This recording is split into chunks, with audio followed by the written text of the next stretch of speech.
With US Classic Muscle Cars, and we are here at the Rosemont World of Wheels convention, and right now we have the owner of this amazing car, and your name is? Al Young. All right, Al, so tell us, what type of car did you bring today? It's a 1973 Plymouth Roadrunner.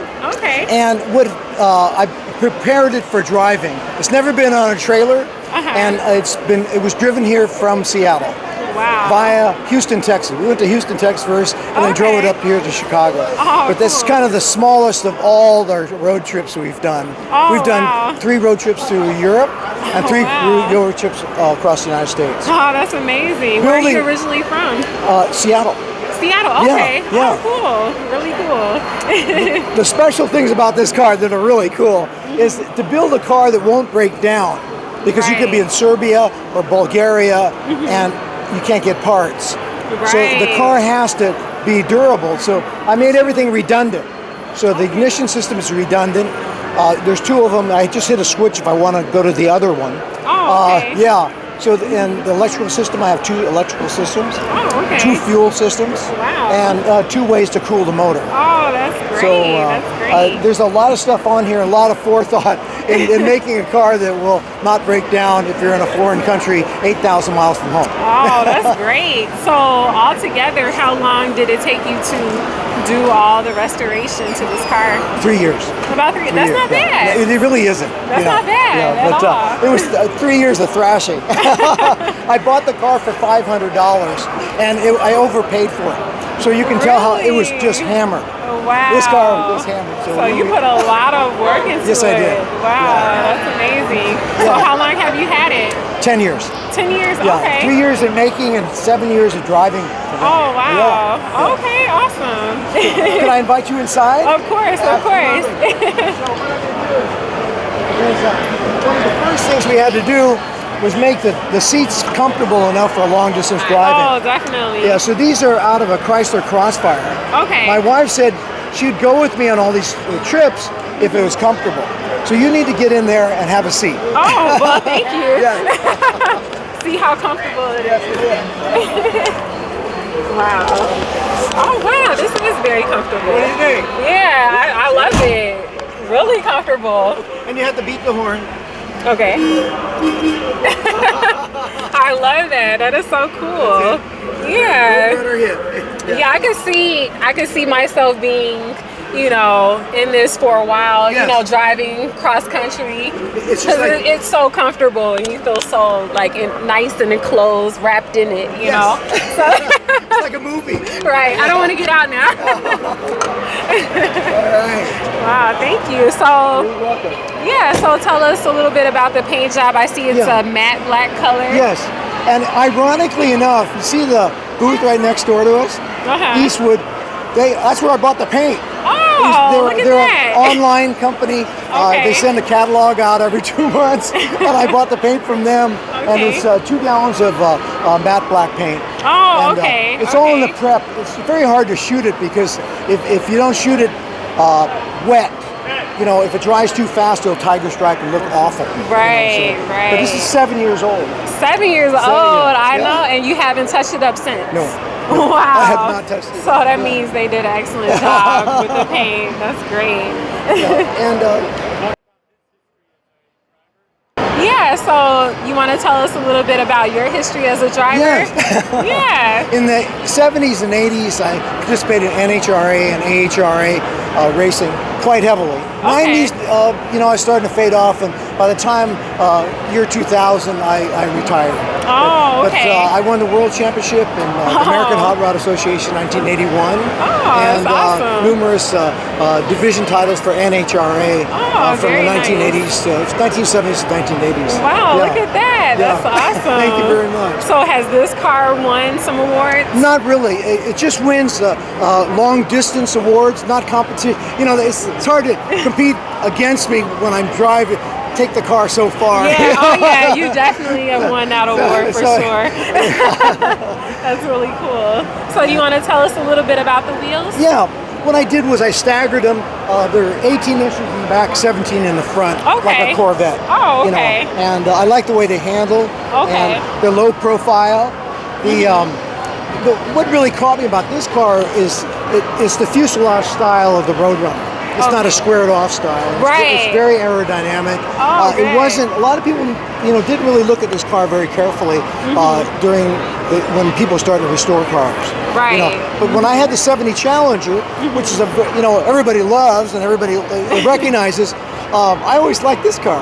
Even though I raced the Challenger for over 30 years. Oh, really? Yeah. And this is the one that actually stood out to that I really wanted. Oh, that's good. Yeah, so I designed this. Yeah, that's pretty cool. But we helped myself and Kent Ritter and a number of other racers help make the Challenger famous by racing it on the by being successful. Yeah, that is so cool. Yeah. Let's take a look around the back. Absolutely. Wow, so I see you have an array of countries here. Are these all the countries that this car has been to? Exactly. Oh, just this car. Amazing. Yeah. Just this car alone. Wow. And one was especially funny. Belarus, which Americans are now are discouraged to visiting. I entered by mistake. Oh, really? My GPS went there. It was supposed to go to Lithuania, and it went to Belarus instead. Oh, wow. And the guard goes, "You do not have a visa." Oh, wow. I freaked out, and I go. He goes, "You are in Belarus." I go, "I don't want to be in Belarus." Oh, wow. Adios.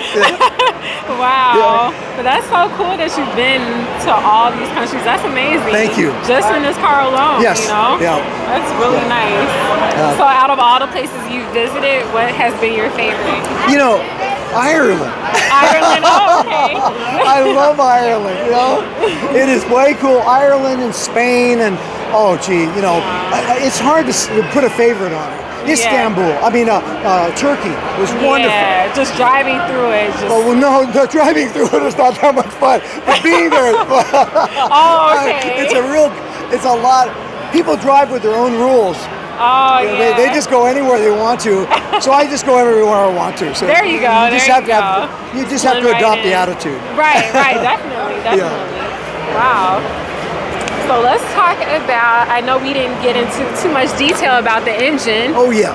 But, so how much horsepower? It's about 350 and about 450 with the nitrous. Oh, okay. That's pretty cool. And how much torque would you say? I don't know. That's hard to say. Oh, okay. I never measured the torque on this. Yeah. Yeah. No, that's fine. That's fine. Wow, I know it does wonders. It's a small block. It's not as torquey as a big block because the stroke is so short. Oh, but, it's only a 3.31 stroke. Okay. But I wanted it because it reduces the piston speed. Oh, and the piston speed is slower, then I can rev higher RPM, and I can use a higher gear in the back. Or a lower gear in the back, excuse me. Cool. And it also, you're always, when these cars are made, there was no such thing as a traffic jam. Oh, Nowadays, you got to have a car that can survive being stuck in traffic for an hour. Definitely, with the air conditioning. So what happened, like in Istanbul, my wife and I were stuck in traffic, and it's 90 degrees outside. I got the air conditioning on, we're stuck in traffic, and about 20 minutes later, I look at the temperature gauge and I go, oh God.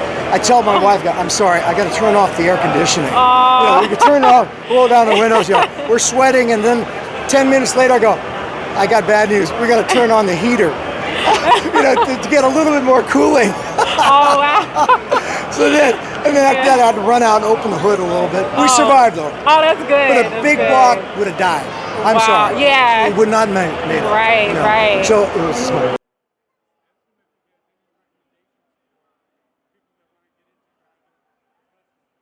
Okay. So do you have any recommendations for people that want to get into professional driving? Oh, like drag racing professionally? Start within your budget. Start within your budget. And if you're not maniacal about it, if you're not willing to go through all the pain and agony of building something and having it break, or of building something and having it not work, don't even try. Right, right. If it doesn't come naturally, don't do it, because you're not going to enjoy it. Right, that's so true. It's very hard to. There is so much pain involved. Oh, I can imagine. Yes. Yeah, I can definitely imagine. But and if you're not competitive, if you're not a competitive person that doesn't like to compete, right. You kind of have to be.